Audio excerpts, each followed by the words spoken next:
Hello, in front of me I've got RAZER NAGA PRO. In this video I'll show you how to remap buttons.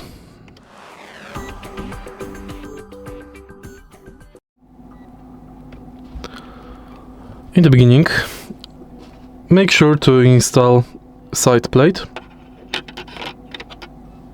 that is most suitable for you. Next, go to RAZER Synapse and go to NAGA PRO Customize. Select button you would like to remap and select new function for this button.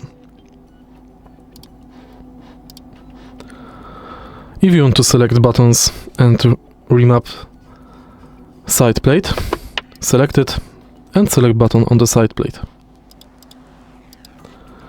If you find this video helpful, please leave like, comment and subscribe.